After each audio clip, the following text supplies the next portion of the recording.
Hey everybody, I thought before we delved into the Stratville Nine and the History Maker baseball game, I thought I would run through a quick demo of the game itself for those of you maybe who have not seen it or aren't that familiar with it, so that maybe you can get at least a feel for it, so when we do play the game tomorrow, I won't have to stop and explain the rules. We'll just get the game going. So the game starts off with this playbook, and that's what we're going to be using here. Majority of the time, the playbook is going to be on this page here, and there are 3 dice that you roll in the game, and whenever you roll them, you read them in ascending order. So the color really doesn't matter in most cases. It's just lowest to highest. So in this case, let's say, well, let me go into a real roll. How about that? Okay, we'll do a real roll. We get 1, 3, 4. Okay, got a sample game here. Chris Sale is on the mound for the White Sox. He's facing Brian Dozier, and the first pitch he threw was a 1, 3, 4. What we're going to do? There's a pitcher column. I'm trying to get this glare off here if I can, and I don't know if I can do it. There's a pitcher column, a batter column, and a fielder column. You always start in the pitcher column, and if it's not resolved in the pitcher column, you move to the batter column. If the batter column does not resolve the problem, you go to the fielder column, and that always resolves the problem. So in this case, the player cards, such as Chris Sale here, don't have statistics on them. They have what they call characteristics or traits. And in this case, you can see right here, if I can get it focused in a little bit better. There we go. He is a star, a semi-star, double flash, and double control. Now, what this little dot means is that's a semi-quality. It means he's almost a star, but not quite there. And there's a special decider die in the game that has dots on 3 sides and blanks on 3 sides. And whenever you get a result that has this dot on it, you roll this, and if it's a dot, then that means that quality comes into play on that at bat. If it's a blank, that means he does not have that quality at that at bat. And most times you're going to roll this with the regular 3 dice anyway. So let's say, for instance, we'll make it a dot here. So we'll say I rolled a dot here. Okay, so what we're going to do is we're going to go to the book under 1, 3, 4. And under 1, 3, 4, it asks, is the catcher gold? Well, let's do a different rating. I don't want to do the catcher. Let's do it off the pitcher card. So let's do 1 for, let's see here. How about let me find one that's a star quality. Okay, let's do a 2, 3, 3. How about that? I have to kind of fix the rolls here for my purposes. All right, let's say we rolled a 2, 3, 3. So instead, this box here is a lead die of 1. This box here is a lead die of 2. Lead die of 3, lead die of 4, 5, and 6, and so forth. So the roll is a 2, 3, 3. So we're going to come down here until we see 2, 3, 3, and there we are. And it's going to ask of the pitcher, is he an ace or a star? Well, as we see on Chris Sale, he is a semi-star. In this case, we rolled a dot, so that means he is a star, so we would use this result, and Brian Dozier would ground out to short, and that would be the end of the at-bat. Now, suppose that had been a blank. Then we would have come up here and says, is the pitcher an ace or a star? We would have looked over here and we would have said no, because the decider die says not this time. So if the check fails on the pitcher, we go to the batter card. So under 2, 3, 3, it's going to ask, is the batter a slugger? Well, let's look under Brian Dozier's card. Brian Dozier has qualities of semi-slugger, semi-home run king, and semi-whiffer. So again, is he a slugger? Well, he might be. Decider die says he could be. So what we're going to do is we would have to re-roll the decider die again, and if it came up as a dot, he would be a slugger, and he would hit a home run. If it came up as a blank, then he would not be a slugger, and he would fail that check, and we would go to the fielding check, which is the 3rd column. And the 3rd column says he would fly out to center field. So you can see where the decider die on this kind of a roll would decide whether or not it was a ground ball to short, a home run, or a fly out, based pretty much on how much this decider die came into play, because both players had semi-qualities involved. So that's pretty much how an at-bat goes. You roll the dice. Let's do another bat here against Joe Mauer. We're going to do Chris Sale against Joe Mauer. And what I typically do is roll all four. So we'll go ahead and do that. Chris Sale and Joe Mauer. And again, we're going to read them, lowest to highest. So it's a 1, 4, 6 with a dot. So we're going to take Chris Sale, come over here to 1, 4, 6. And it says, does he have flash? He actually has double flash, which is really good. Much better than just plain old flash. So if he does have flash, which in this case he does, it says it's a strikeout. So that would mean Joe Mauer would strike out. However, there is a little eyeball next to that. And if we look at the other chart over here, it says if he has the eyeball quality, that means he has a good eye, and he avoids the strikeout and grounds out instead. That does advance any runners that might be on base. But Joe Mauer, he's blank on his qualities. He doesn't have that good eye, so the strikeout would stand. Now, if Chris Sale did not have the flash quality, then we would go over here to the next result, which was ask if the batter's a champion, which Mauer is not. So we'd skip that, and Joe Mauer would ground to second. So hopefully in those couple of examples you can see the engine on the game and what it's doing. There are also umpire cards that come with the sets. So I just picked out 4 random umpires from the 2015 set. There they are. And when you roll a 1, 3, 5, that's called an unusual result. And the way the book says, this is the one time where the blue die determines where you go. So if you roll a 1, 3, 5, where the 1 is the blue die, then according to the book, blue die means we go to umpire chart. And there's lots of umpire charts on here based on the base running situation. So if the space is empty, we look under this result and check and see what the umpires had to say. They may say something, they may not. If the black die is a 1, then that means we're going to go to the ballpark effects. And each ballpark has an effect, either big, small, or neutral, and also artificial turf or grass. And you'd roll a supplementary roll to see what the ballpark had to say about it. If the red die was a 1, if the 1 happened to be a red die, then you have a couple of different results depending on what the black and blue dies are, or black and blue dice are. So if it's a red 1 and a black 3, we go to red 1, black 3, that's memorable plays in the field, and you have certain things that can happen there. If it's a red 1, blue 3, and a black 5, like that, that's red 1, black 5, that's called balks and bogeys, and you would go there. The game also incorporates different results, such as experience, depending on whether the player is an icon or a rookie. He would get certain perks.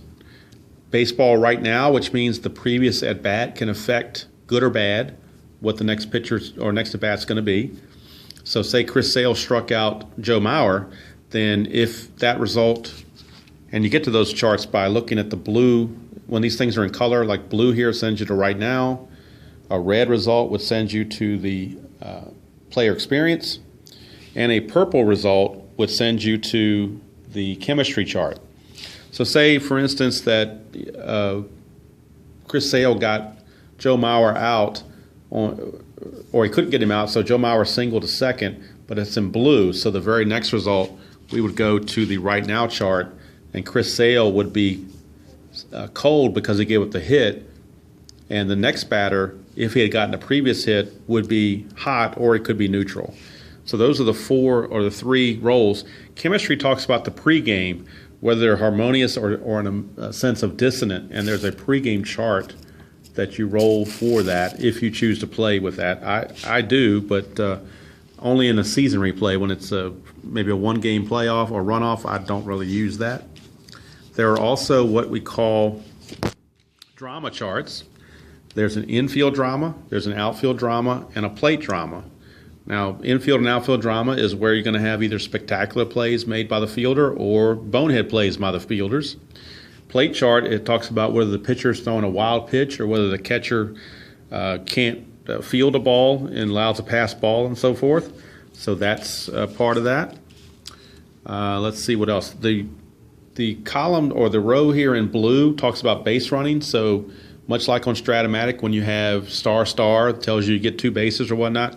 The lead die always tells you how many bases you get. So if the lead die is a 1 and you get a base hit, this thing tells you get 1 base. If it's a lead die is a 2, then your runner advance 1 base, but an active runner will get an extra base. Active being a fast runner. 3 means you get, let's see here, 2 bases on any hit.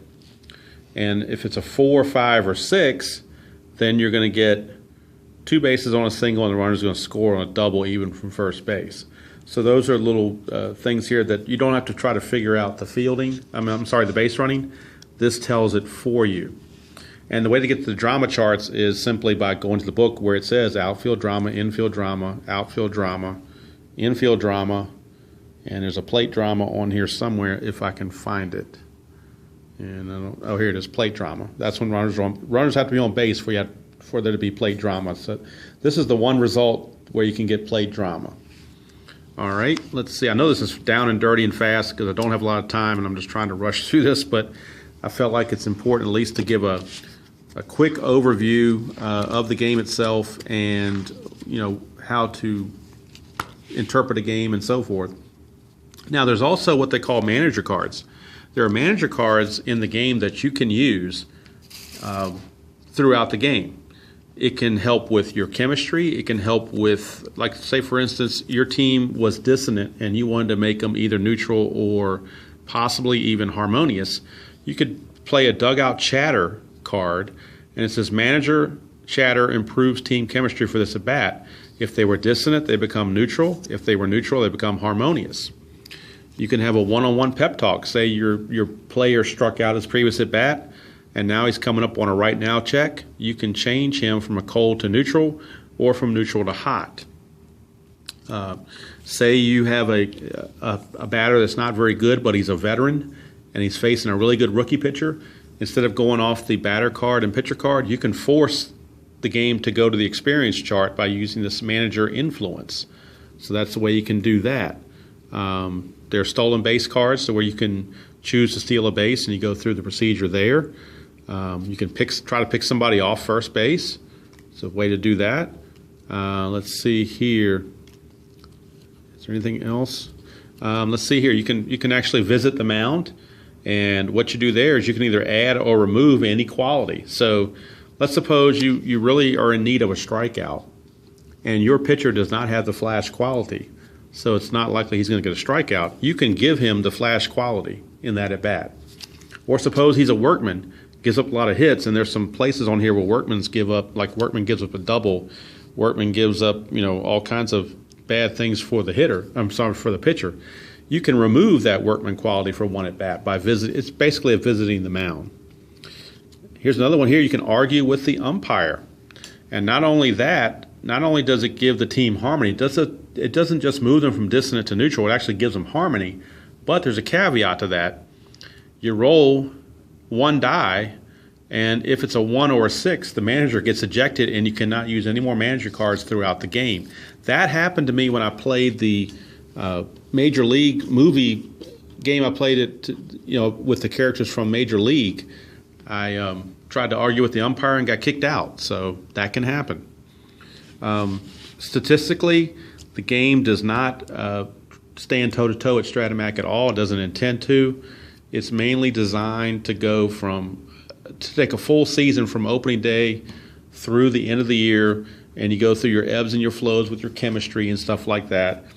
But all in all, these characteristics do kind of mimic the real life players. In other words, the fact that Chris Sale is a very good pitcher, that's why he has double flash and double control. They're not there just for looks. It's there for a reason.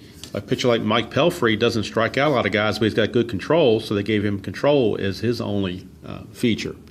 So, the game pretty well represents that. The only thing it's really missing is the left-right checks. So it really doesn't matter whether you bring a lefty in to face a lefty batter or whatever. The only time you get that check is if you roll a 3-5-6. You have to roll a 3-5-6. Doesn't matter what color, but it has to be a 3-5-6. If you roll a 3-5-6, it's going to ask you, are they the same? In other words, if the batter's right-handed and the pitcher's right-handed, they're the same. The batter's right-handed and the pitcher's left-handed, they're not the same. So if they are the same, it's a strikeout. And it says here, it's got the little cross right here, and that says pitcher throws with the same arm that the batter bats with. Now, if that's the case, it's an automatic strikeout. There's nothing the batter can do about it. He's done. If he's not the same, then we go over here to this next check, and if he's a utility or sad sack, he will ground out. Now, utilities and sad sacks are very low average hitters. So if that's the case, they don't automatically get the base hit, but they will ground out short. Anybody else is going to get a base hit down the line. So that's the only position in the game that has that same check. Now, these things in pieces of paper in white are not with the original scorebook or playbook. These are things I tried to add in as I was tinkering with the game to add platoon factors in, but I've since found out that it's better to add platoon factors to the player cards rather than the game book. These results are actually blank underneath, but when I tried to take the tape off to move them, it was tearing up the pages, so I just decided to leave them there. That's why there's the white strips there. It has nothing to do with the game itself. So, now that I've gotten all that out of the way, hopefully that's at least reasonably something that's, if you haven't seen the game before, you at least have a reasonable idea of how things work and how much different it is from, say, Strat-o-matic. But since what I also want to do is give a scouting report on the team that we're going to play, that being the Skiddy Marks. So let's look at the Skiddy Marks, and we'll see who they have as I get them out of the bag. If I can get everybody out of the bag. Okay, here we go. So the Skiddy Marks, that's the team. They're from Skiddy, Kansas. And we have our own set of fictional umpires that will be umpiring our game. And they will be Randy Moreau, Gary Riffberger, Larry Hildebrand, and Chris Andreezy. They will be the home first, second, and third umpires. The ballpark we're going to play at is called Pimlico Park, and it's a small ballpark, grass field. Now, there's a caveat to the park. It says here, all home run kings with a dot. That means they're a semi-home run king. You won't need the decider die to be a dot to get a home run. It's going to turn, that park being so small, it's going to turn everybody that has this quality, it's going to drop that dot, and you're automatically a home run king. So, might see a little more offense there. The pitcher we're going to be facing is Donnie Lee Gross. He is a semi-star with flash quality. And we'll run through the starting lineups that we're going to face. Nick Griffiths is at second base. Jude Brannon, and you can look at some of the qualities they have here. You can see he's a home run king, semi-slugger, but he is eager and a whiffer, which means he doesn't walk much and he strikes out a lot. And he's iron, which means he's not a good first baseman as far as fielding goes. He's a semi-prospect, which means if we get to the experience chart, he's against that. And he's a stoic runner, which means he doesn't run very fast. And he's semi-utility, so that means his batting average is not that high. So Jude Brandon's at first. Tom Steiner is the center fielder. You can see he's got a semi-home run king and a hero. The hero's a pretty good hitter. Toby Galbus is the DH. Mo Wilkinson will be at third base. Don McGrain is the catcher. Naruto Mayoshi is in left field. And Mosi Reyna is in right field. And Travis Nelson is the shortstop. So those are the starting 9 for the Skiddy Marks. Now, we have on our team enough players to almost make 2 teams, but not quite. So I have come up with our starting lineup, and don't be distraught if you're not in the starting lineup, because you will be in the next game against the Orioles. But obviously there's not enough room. There's only 9 spots to start, so everybody can't start. But this is the starting lineup that I have come up with, and this is what I just went through on the Skiddy Marks. That's their lineup with their qualities listed, and Mr. Gross is the pitcher. All right, our starting pitcher for us is Mr. Dykeshorn. He corrected me on the pronunciation. The H is actually silent, so it's Dykeshorn, or Dykesorn, my bad. I almost messed it up again. Dykesorn. We'll get it right. Dykesorn. All right, and now let's go meet our starting lineups. Leading off and playing center field is Mr. Jerry Ball. Batting second and playing right field is Richard Beyer. Batting third, otherwise known as tabletop baseball, Earl Shamblin at first base. Batting cleanup is the one and only Espo. He is our designated hitter. Batting fifth is Earl Reed, otherwise known as Tenacious Strat. He's playing third base, and he will hit fifth. Batting sixth is, I think I might have that wrong. I think it's supposed to be Randall Mark. So let me know if that's incorrect. If it's Randall Mark, I will fix it. But I've got Mr. Randall down here, so it could be Randall Mark or it could be Mark Randall. I keep forgetting. But he's in left field anyway. Ron Bates is at second base. He will bat in the number 7 position. Batting eighth and catching is Utah Mike, Mr. Mike Bowes. And batting ninth and playing shortstop is Paul Wisham. Now, like I said, if you're not in the starting lineup, don't sweat it. You will be in the next game. So, Dave S., Ken Castro, Frank McAllister, Derek Oxenrider, Matt Dante, Tim Berkeley, Mark Russell, and a cast of others, you will be the starting lineup the next time. In fact, Frank, I wanted you to catch when your brother was going to pitch. So I'm going to hold your brother out of this first game. He's a relief pitcher, but I'm not going to use him in the first game. I'm going to start you in the second game and have you catch him. And since Dave S., you are another catcher listed, I'm going to have you DH, so that Mr. McAllister can catch his brother. So that's what I've got going on there. That's going to be our starting lineups. Stratville 9 against the Skiddy Marks at Pimlico Park. And, of course, the home run king, that's a semi-home run king, changes to a home run king. I've got the umpires listed. Got the date of the game, which is going to be 1/28/17. That is tomorrow. It's a grass field, small and small. So we're all ready to go. And the score sheet that comes with History Maker Baseball does the first at bat, second at bat, third at bat kind of philosophy as opposed to the traditional score sheet. So that's I meant it to be a down and dirty quick video, but it's actually turned into 23 minutes here. But hopefully it's been useful for those of you who have not seen this game. If you have, I'm sure you're bored to tears.